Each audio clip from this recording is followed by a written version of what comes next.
Yo, yo, yo! Welcome back to another Thompson's Two Cents. I'm your host, Larry Thompson. Got some people in the house today. Welcome to joining the show. I appreciate you guys joining. Today, we're going to be talking about when to flip on the bull markets. I wrote a piece yesterday. It was just kind of doing some thinking while I was on a walk, which takes some time to think. I think that's an underrated task, just taking time outside of the market, kind of unpeel the onion and think. And I wrote a piece called I Changed My Opinion. And that's what we're going to talk about today is when to flip on the bull market, when to change your opinion. And spoiler alert, if you guys read the article, you probably already know when that I typically will change my opinion. I think it's not that complicated of a topic, but I think in society, a lot of times, what do? We worship people who don't change their opinion, right? We had an election this week in the markets in New York, and a lot of times you see with politicians, you see this similar idea of not changing my opinion, not changing my opinion, not changing my opinion. And he's consistent, he's consistent, he's consistent. But I think you do want to change your opinion. And you want to change your opinion when the data changes, right? When there's information that's presented to you that's different than the information you had before. And that's the whole point in building a repeatable process. Or for some people, they're systematic traders because your feelings and emotions are often going to follow your work, right? Your work is going to follow that. Whereas if you're looking at the market and allowing your work to dictate your opinion, it's a little different story. There's a great quote I heard today from David Lundgren, and he said, conversations shouldn't make up your portfolio. The data should, right? The data should construct your portfolio. The data should change your opinion. So that's what we're going to talk about. When price changes is when we want to change our opinion. And if you think about that in the context of price, there's a few different ways you can do it. You can look at it from the perspective of a horizontal support line. Okay, so this could be your opinion line, right? A key level is an opinion line. I'll be long above this, short below it. So what you'll see is when you're close to one of these levels and you're whipsawing back and forth, back and forth, back and forth, your opinion might change quickly. And you'll see it today on Twitter. It's funny how sentiment changes so quickly. It's funny how sentiment changes so quickly. Well, shouldn't it? Shouldn't it? If we're at a very key level that we keep getting above and below, shouldn't sentiment change to some degree, right? If that's the level people are analyzing. So that's where just don't allow your ego to get in the way. Your opinion can change, but let it be in a process that makes sense. The process and the data is what's changing it. So this is a great example here. Look at financials, right? This $51 level, right? Coupled with the 200-day, coupled with former resistance, that's the opinion line. Above that, we're bullish. Below that, we're staying away. We might not be shorting it, but we're not touching it. So how do you then change your opinion? There's a few ways. You can wait for confirmation. So if we say we close, I want to wait till we make a new 10-day high, a 20-day high, a 30-day high to then get long because it's currently in kind of a short-term downtrend, and then now it's kind of bottoming. Another way you can do it is I like a risk reward scenario. So I know we're in a long-term uptrend. I see that we're kind of at the bottom of the range. Even if we trade to the top of the range, I have really good risk reward here. So you're kind of you're not anticipating the move, but you're playing the probabilities in a risk reward scenario that you have edge in. Another way you can do it is time. So I want to close above my opinion level for 2, 3, 4 days.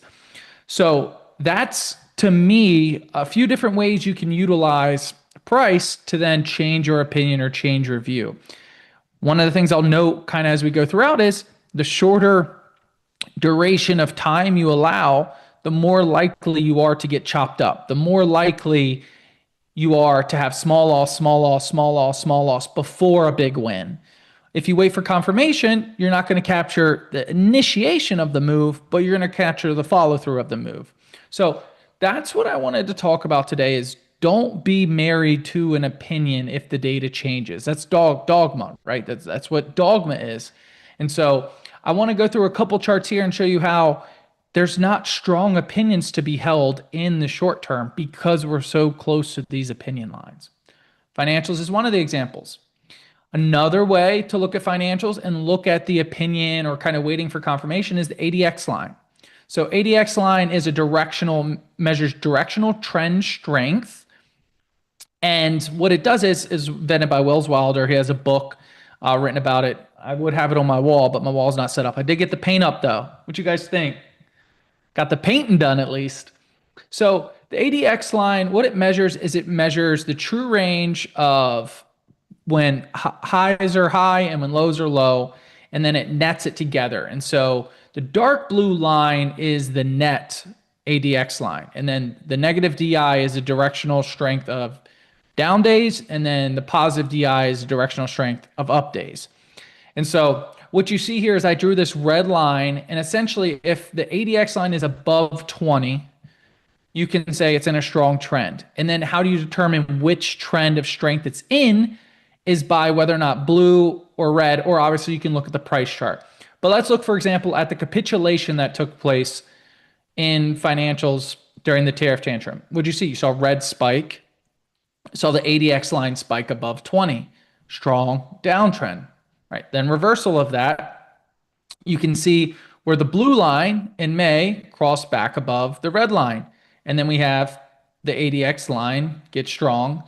So the first, what happens is there's a weakening because the net, right? It's netting each other out. So we have a weakening of the ADX line as the strength of the blue takes over the red. And so if they're really close together, you have a pretty weak ADX line overall. So you can use the ADX line to kind of confirm the strength of trend. And what you'll see is when markets are choppy, it's probably not a time to have this overly strong bias directionally in the short term. Long term, yes, uptrend. But short term ADX line, when the lines are really close together, we don't have a ton of confirmation yet. So this chart's not a great example of utilizing the ADX line. So I do want to show a great example of utilizing the ADX line. Look at gold. Okay, you look at something like gold. We have, like we said, red is the 20, right? So above there, strong trend. Below there, weak trend. Blue is directional bullish, directional negative. Okay, so we were chopping sideways for a long period of time here. And what do you see? What do you see on the ADX line? ADX line is very close together, and under 20. See here, under 20. And then when we break out, if we're talking about confirmation, this is the opinion line. So why have a strong upward bias opinion if we're below it? Maybe no reason to. Data change, ding, ding, ding, data starts to change. We have a breakout. You might be thinking hindsight bias, but we have to study the past to understand the future too a little bit, right? So what do we have here? We had the blue directional trend break out above the red. And then about mid-September, you actually had the ADX line get above 20. So you had confirmation of this move. Yes, you missed some of it because like I said, if you're going to wait for confirmation, you're going to miss some of the move. But now you were in it. Now you're in it and you're able to ride that trend. So if we think about the ADX line as kind of a strength of trend, so a high ADX line shows a high trend, right? It's trending. So have confirmation in the direction of the trend. If we look at the broad S&P 500 right now, what I did here is I put the ADX line for each one of the sectors on the right-hand side. So not many strong opinions, okay? Not many strong trends in the short term, right? Using a 14-day RSI, 14-day ADX line periods. Okay, so about a month worth of data, 3 weeks worth of trading data within it, but then there's a lag effect. So we'll say a month, right? So short term, discretionary 13, technology 17, communication services above 20. Okay, one of the stronger trends, and that's an uptrend in the market. But industrials 15, financials we looked at 13. Real estate materials are strong, utilities are strong, consumer staples are strong. Some of those are down, some of those are up, but overall, some of the more offensive areas of the market that make up the majority of it, such as technology, discretionary consumer services, financials, industrials, right? Those cyclical strong areas of the market aren't giving you a strong signal at the moment. Okay, so we look at the ADX line, you can gather that information quickly. Then we look at the charts. Look at the chart of industrials.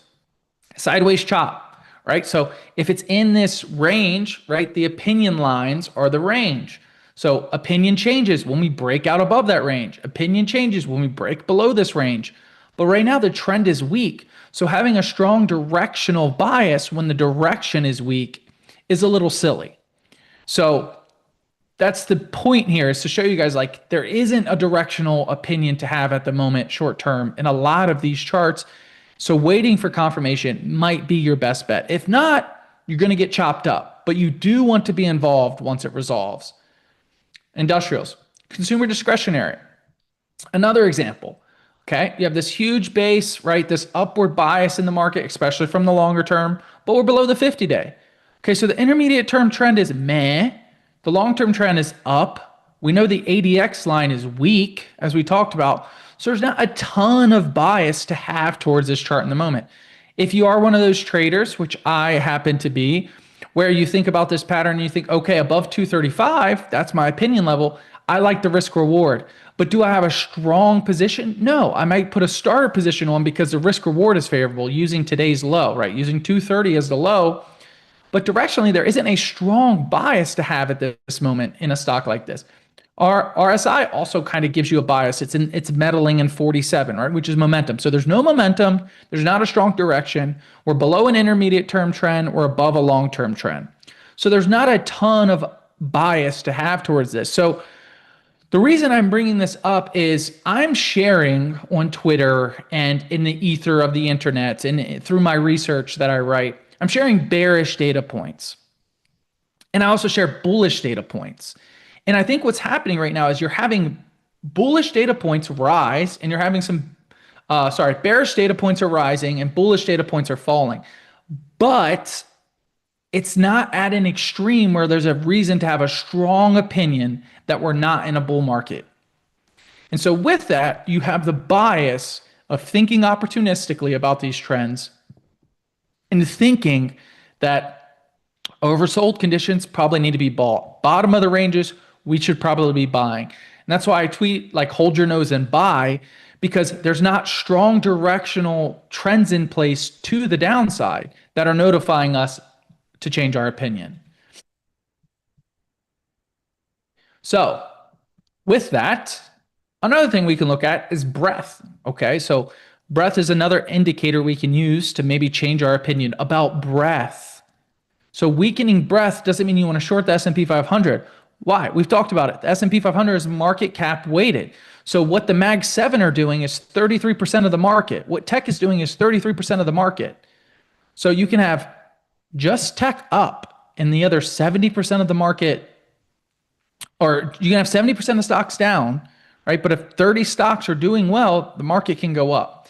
But what we see here is this is what I'm utilizing is one of those, I say bottom fishing, right? Or risk reward type scenarios for changing the opinion.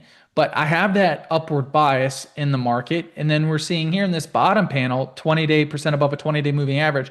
When we have an uptrend, right? Even though currently it's kind of weak in terms of the short term, we have really well-defined risk against the 50-day. So that's 665 level. We have a hammer candle, which shows that, right, at the end of the day, we close near the highs of the day. And what do we know about Friday? Right, the close on Friday is pretty important because a lot of people put money to work. And we know at the end of the day, volume kind of accelerates. And then what we have here is we have breadth kind of bottoming.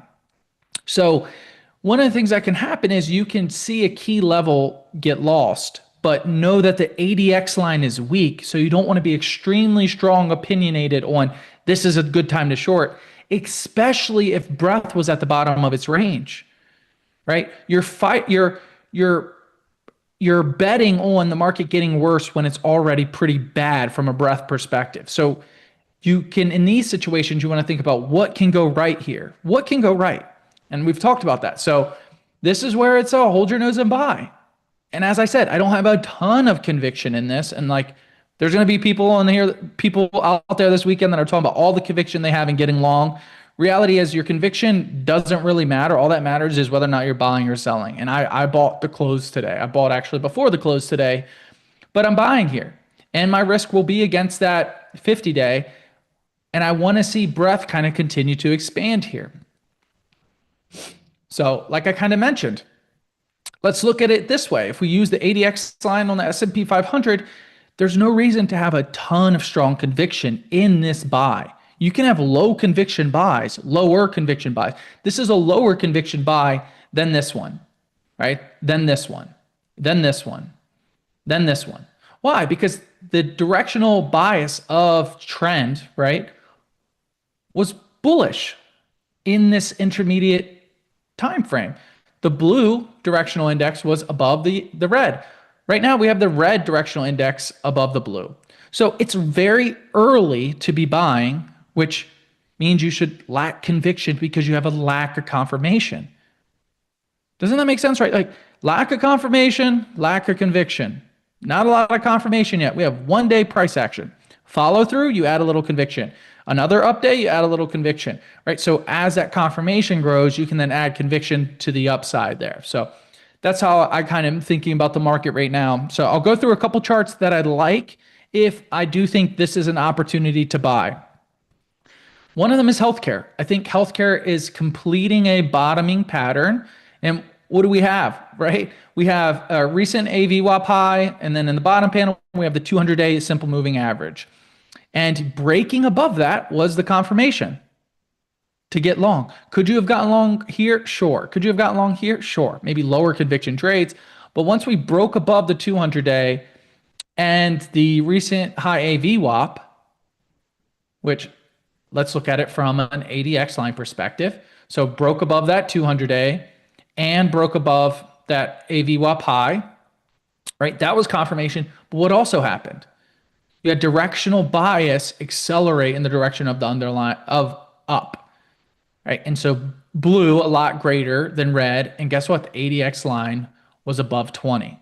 So you could have high conviction in buying in that scenario if you're using kind of that trend analysis, which is kind of what this is, trend breakout analysis, right? This isn't mean reversion. So ADX line is helpful in pairing it with trend following or breakout trading, which is what I tend to do. Momentum trading is another way to kind of phrase it because you look at that gold chart, strong momentum chart overall. So healthcare, a chart I like.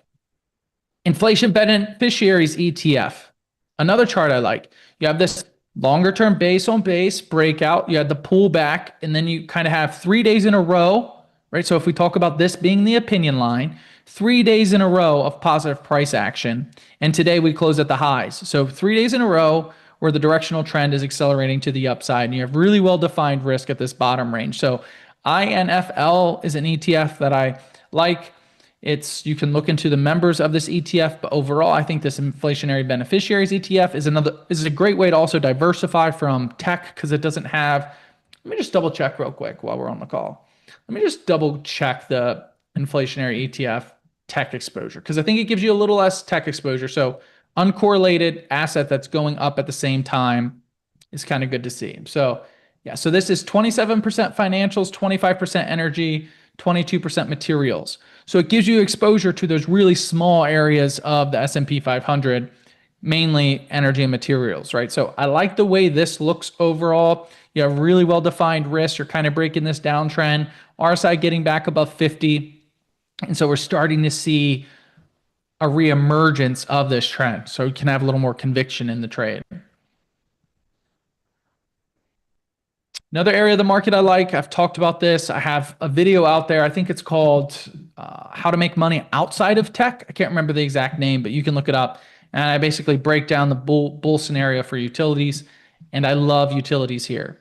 So what do we have? Underlying uptrends, breakout, pullback, breakout, pullback to a polarity level, and then today we had a monster candle. So some conviction can come with just the size of a candle, right? A 1 day, 1.5% move just ate up 1, 2, 3, 4, 5 days of price action, right? So that's a bullish engulfing pattern and strong support here at 87. So you have a clean risk reward. So something like utilities, you can go into the individual names. I won't give too many here. I'll give some of those in my Sunday stock list newsletter. That's where I kind of break down a lot more individual names. The point here is to kind of give you guys some educational format and give a couple trades. But utilities, I think, look great. Once again, not tech. You can have exposure to tech, but I'm just saying when you buy the S&P 500, you get a ton of tech exposure. And then the last chart I wanted to highlight here is Another reason that I think I haven't changed my opinion on the bull market is kind of the VIX index and kind of what volatility is doing. So volatility is below 20, and we've already had that fear, that reversion from fear, and that spike in fear. And now, even with the price action, we didn't get above 20. So with this kind of like washout level, there wasn't this like fear that kind of permeated the market. There wasn't this like huge exposure to fear. It was more just the MAGS 7 kind of resetting while breadth underneath the surface was strengthening. And that's what, as a technician, we love to see. We love to see when breadth underneath the surface is kind of slowly improving and has the chance to improve when everyone else is getting bearish because the top 10 stocks kind of corrected a little bit. But we already knew underneath the surface, the market already corrected. So now we kind of have that set up to rally into year end. We'll see if we do it, because I thought it would start this week. It didn't really start this week.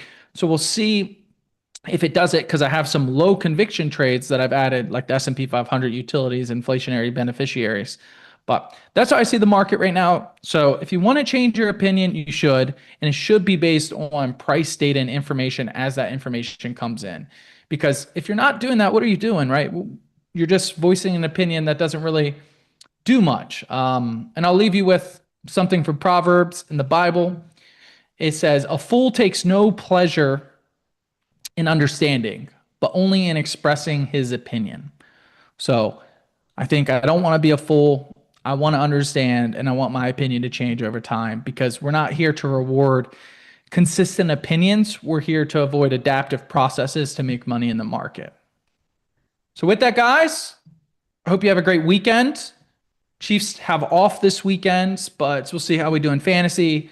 I'll be writing my blog, my Saturday blog tomorrow, Hostile Charts blog. And then Sunday, like I said, Sunday is a Sunday stock list. So either go on my Twitter or go to the informational page, Thompson 2 Cents Stock Market Media. Click the link and you can sign up for that. Everything here is completely free. There's literally no charges. There's no paywalls, nothing like that. The Sunday stock list, that's why I'll probably have 10 to 12 actual actionable trades that I like in the market. A few I shared here, but I'll be sharing more on Sunday. So have a great weekend, guys. Cheers.